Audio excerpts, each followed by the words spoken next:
Everything was perfect.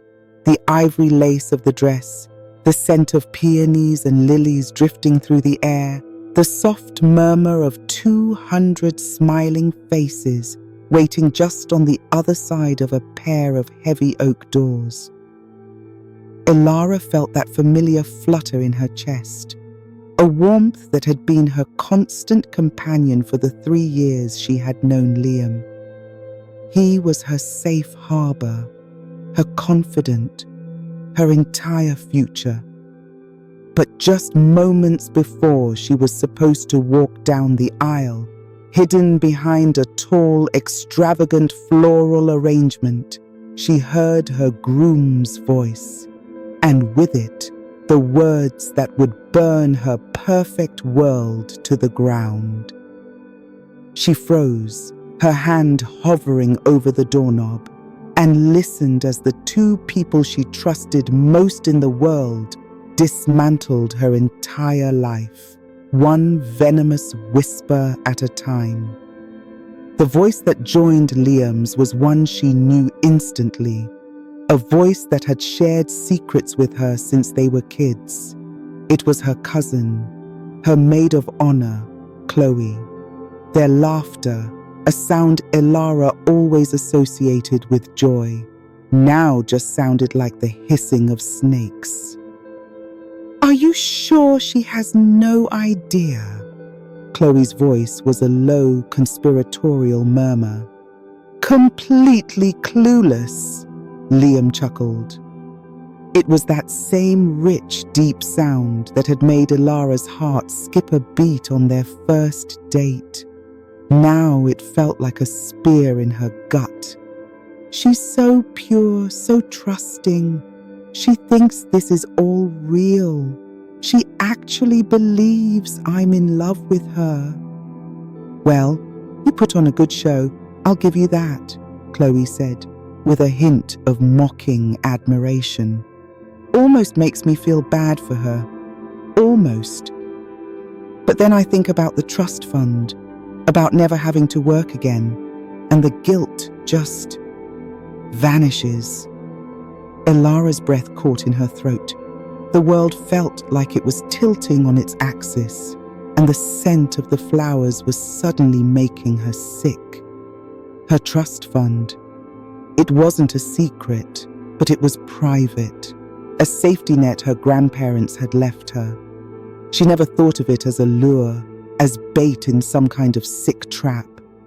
Liam's next words sealed the nightmare. "Exactly. Just a few more hours. We say, 'I do,' we sign the papers, and in a year, maybe 2, I file for divorce. Half of everything she has becomes mine, and then you and I can finally be together properly. No more sneaking around." "And her family's company?" Chloe pressed. "Your job there will be secure?" "Vice President, darling. It's all part of the plan. Her father adores me. He'll never see it coming. He'll probably blame Elara for the divorce, say she was too naive or emotional. The cruelty of it all was breathtaking. This wasn't just a simple affair. It was a long, calculated con, a strategic invasion of her life, her family and her future, all orchestrated by the 2 people she had placed at the very center of her world. The white dress suddenly felt like a costume, a fool's uniform. The veil felt heavy, suffocating.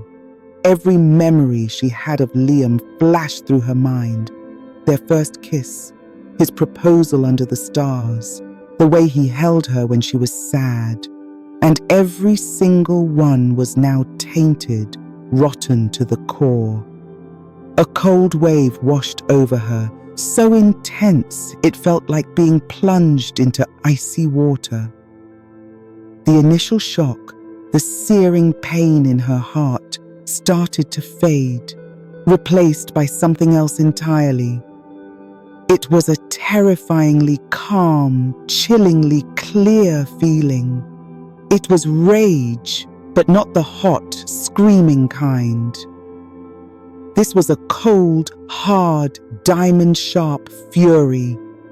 They thought she was clueless, naive, emotional. They thought they could break her and walk away with her life in their pockets. She backed away from the door, her movements silent and deliberate, the floral arrangement shielding her retreat. She slipped into a small, unused antechamber, her supposed sanctuary for the last few moments of peace. Her reflection in a dusty mirror was a ghost, a pale face with wide eyes, filled with a horror so deep it looked alien. For just a second, she let herself feel the full weight of the grief. A single tear traced a path through her carefully applied makeup. One tear. That was all they were getting. She wiped it away with a steady hand. The bride they were mocking was gone, shattered into a million pieces. In her place, a woman they had never met was being forged in the fire of their betrayal. They had planned a wedding, but Alara was now planning a war. Inside the quiet antechamber, the world outside was just a muffled hum of joyful anticipation. Alara could hear the organist begin a soft prelude, a melody meant to signal the happiest moment of her life. The irony tasted like acid. She looked at her phone, her fingers trembling just slightly before she forced them still. Her first instinct was to call her dad, tell him to stop everything and expose Liam right then and there. But that felt too easy. A cancelled wedding would be a scandal, sure, but Liam was a master manipulator. He'd twist the story, paint himself as the victim and her as an unstable bride who got cold feet.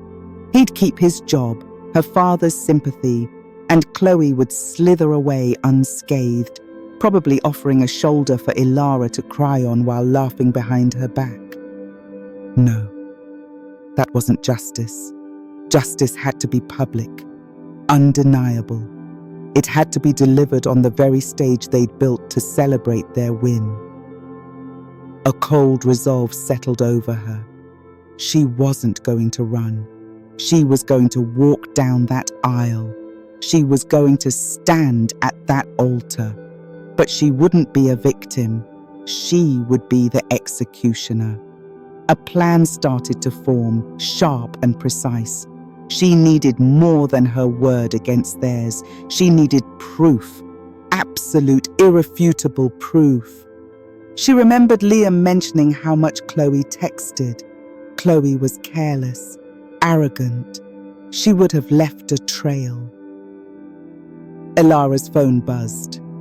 It was Chloe. "Everything okay in there? It's almost time. Ready to become Mrs. Peterson?" The hypocrisy was so shameless it almost made Alara laugh. She typed back a simple, cheerful reply. "Almost. Just a few last-minute jitters. Be out in a minute. Can't wait." Her next move was a gamble. She texted her younger brother, Daniel, one of Liam's groomsmen. "Emergency. I need your phone. Now. Don't ask questions. Find a way to get Liam's phone too. Tell him Dad needs to check some setting for the wedding slideshow. Meet me in the vestry in 2 minutes. This is life or death." Daniel, bless his heart, had always been her protector. He looked up to Liam, but he loved her more. A minute later, a text buzzed back. "On it!" Alara's heart pounded against her ribs, a frantic drumbeat against the calm organ music. This was the riskiest part. If Liam got suspicious, the whole thing would fall apart. She smoothed down her dress, took a deep breath, and walked out of the antechamber, plastering a serene smile on her face. She saw her father at the end of the hall, looking proud and emotional. "Ready, my darling?" he asked, his eyes misty. "More than ready, Dad," she said, her voice steady, hoping he couldn't see the storm in her eyes. She saw Daniel across the hall slip away from the groomsmen. He gave her a tiny nod and disappeared into the vestry. Excusing herself for one final moment, she followed him. He stood there holding 2 phones, his face a mask of confusion. "What is going on, Ilara?" Liam was being weird about giving his up. "You're a lifesaver," she whispered, taking the phones. "I don't have time to explain. Just trust me. Go back out there. Act normal. I'll see you at the altar." She locked the vestry door. Her fingers flew across the screen of what she realized was Daniel's phone, which Chloe must have given him to hold. No password. Arrogant. Foolish. She found the text chain between Chloe and Liam. It was all there. Months of it. Vile, mocking messages about her. Selfies of them in hotel rooms. And the smoking gun. A detailed conversation from last night outlining the financial plot and laughing about how they were going to defraud her family. She'll be so busy playing wife she won't even notice the money transfers. One of Liam's texts read, "Just make sure you act heartbroken when you leave her. We need everyone on your side," Chloe had replied. Ilara screenshotted everything, dozens of them. She sent them to her own phone, then to her personal email. She logged into the church's Wi-Fi and connected her phone to the wireless projector they'd set up for the reception slideshow. The password, ironically, was Love Eternal 123. She queued up the most damning screenshot, a picture of Liam and Chloe kissing with a text about the trust fund right underneath it, ready to be displayed on the giant screen hidden behind the altar. She deleted the sent files from Daniel's phone and her own sent folder. Then she moved to Liam's phone, locked, of course. But she knew him. She knew his ego. She typed in the date he supposedly fell in love with her. 0815, August 15th. It opened. The nausea returned. She found the same text chain, saved under the name Work Project. She screenshotted more for backup, wiped her trail clean, placed the phones on a table and unlocked the door. Her father was waiting. The organ music swelled. The heavy oak doors began to open. It was time. As she took her father's arm, she wasn't a bride walking toward a marriage anymore. She was a queen walking into battle, armed with the truth and a righteous fury. That walk down the aisle was the longest journey of her life. Every step was a battle to keep that serene smile fixed on her face. The faces of her friends and family blurred into a watercolor of warmth and affection. They were all here to celebrate a love that was a total lie, a union that was nothing but a scam. Part of her mourned for them, for the happy memory that was about to be ripped away and replaced with a spectacle. Her eyes found Liam at the altar. He was the perfect groom, handsome in his tailored tux, his face lit up with a loving smile he had practiced to perfection. He looked at her like she was the only person in the world. The performance was flawless. He really was a sociopath. Beside him, Chloe stood in her pale gold dress, a triumphant, subtle smirk on her lips as she caught Ilara's eye.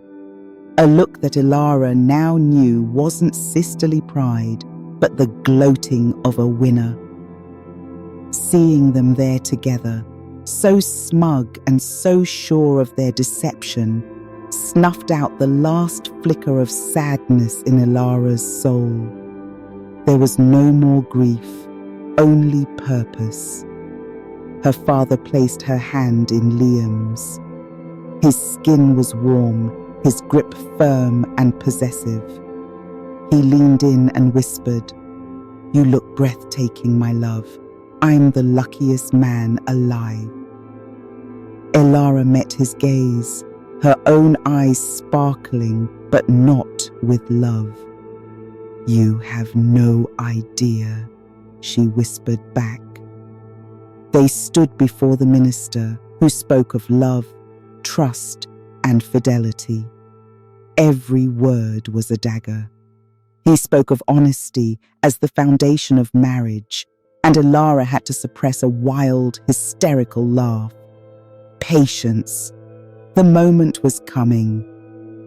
"And now," the minister smiled, "it is time for the couple to share the vows they have written for each other.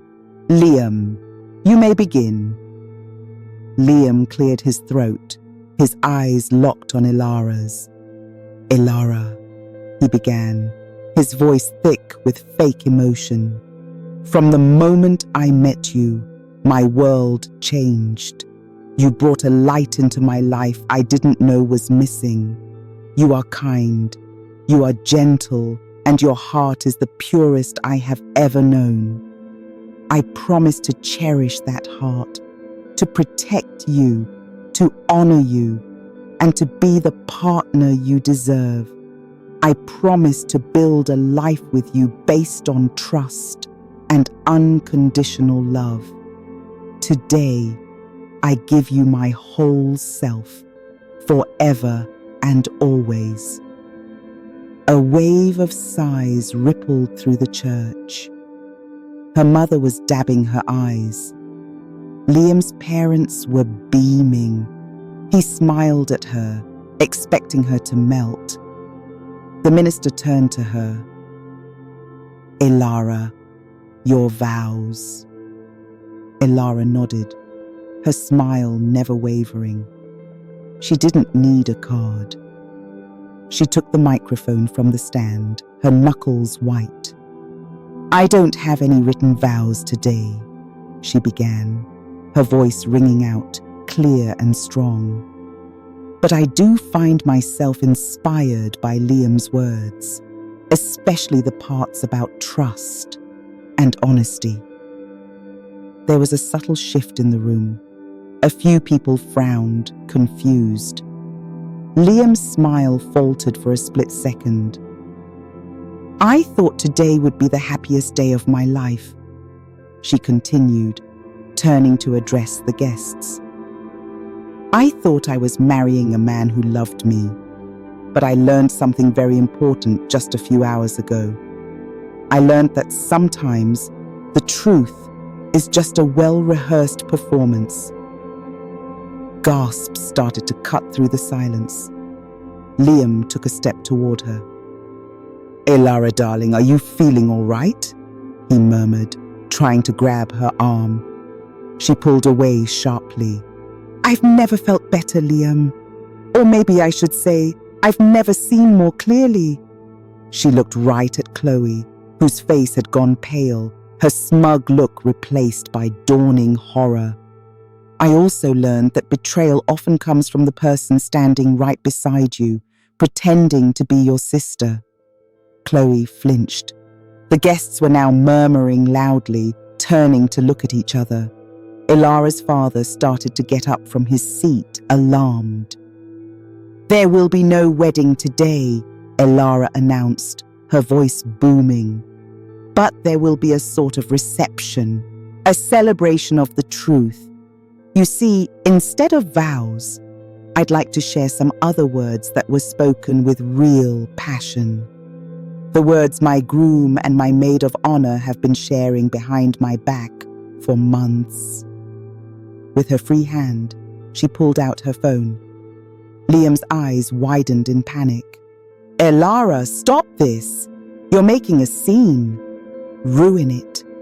she said with a hollow laugh. "Oh, you already did that. I'm just providing the lighting." And with a tap of her thumb, the projector screen behind the altar came to life. The image of Liam and Chloe, locked in a passionate kiss, filled the screen 10 feet high. Beneath it, the text message was impossible to deny. "Once we have her trust fund, we can finally be together. Just have to play the part a little longer." A collective, horrified gasp sucked the air right out of the room. It was a sound Ilara would never, ever forget. The silence that followed that first gasp was absolute. It was heavy and suffocating, broken only by a sharp, strangled sound from Liam's mother in the front row. Every eye in the church was glued to the massive screen, where the proof of the affair and their plot was displayed for everyone to see. Liam was frozen, his face ashen. The charming groom was gone, replaced by a cornered animal.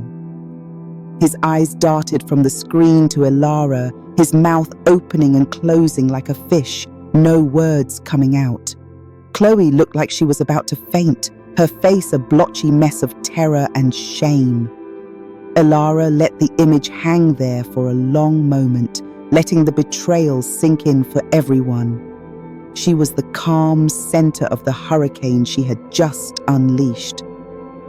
"As you can see," she said, her voice cutting through the silence, "Liam's vows were incomplete.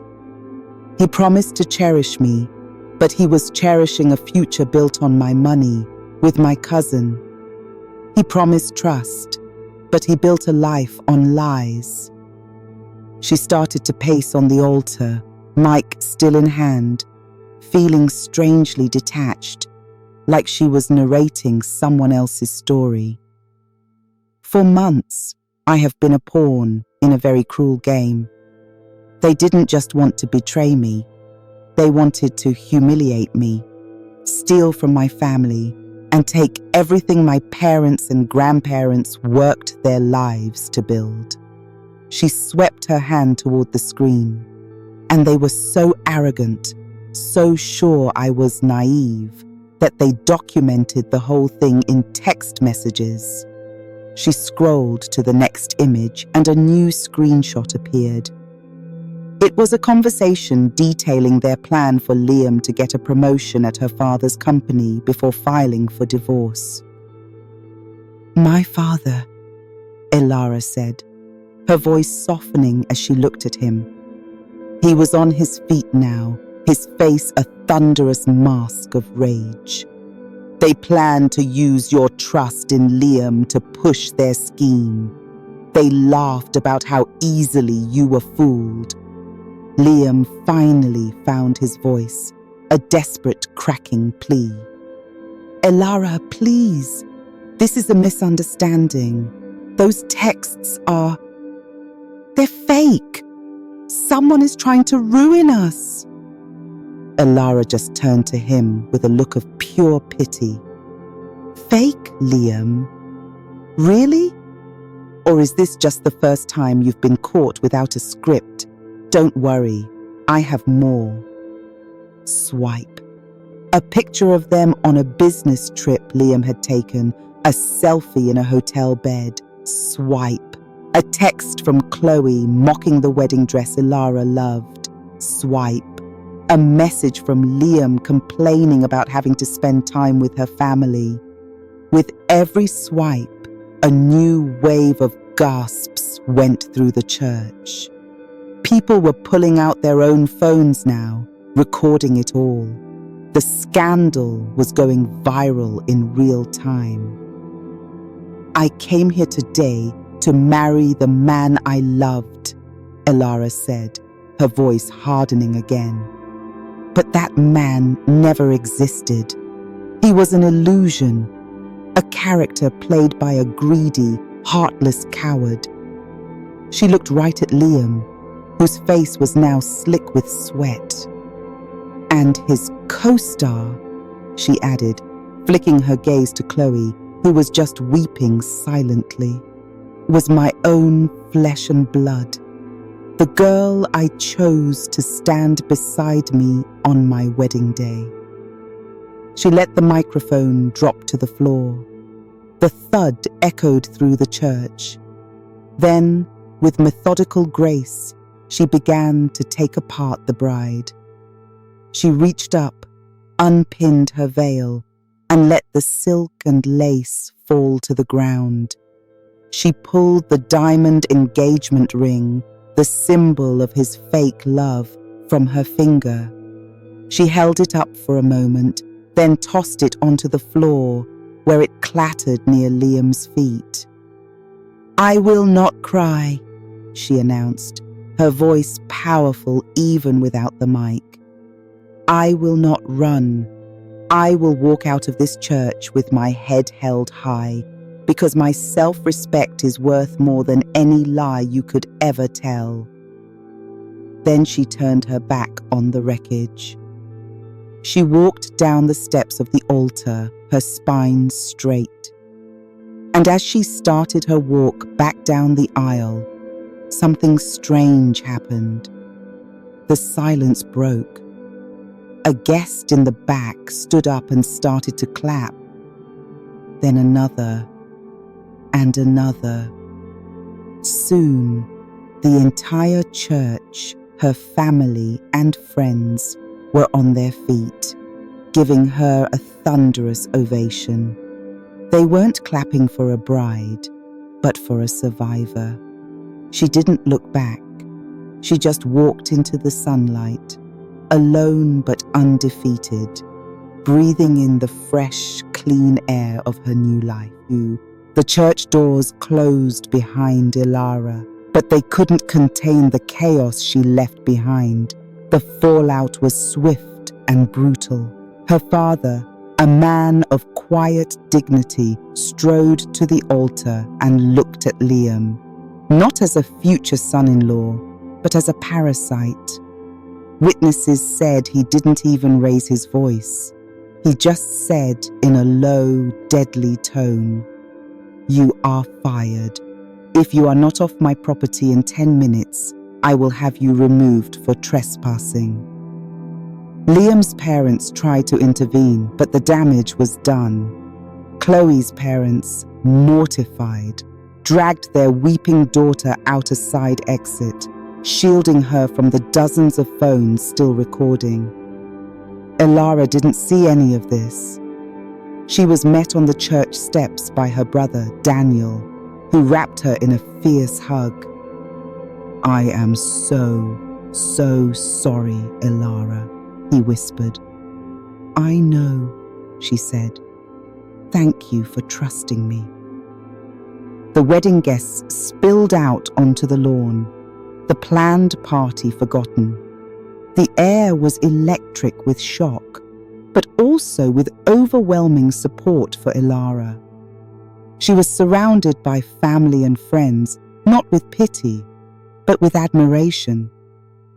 "You are the strongest person I know," her aunt told her, her eyes filled with proud tears. The story, complete with videos from inside the church, was all over social media within an hour. Liam and Chloe became overnight villains in a viral tale of betrayal.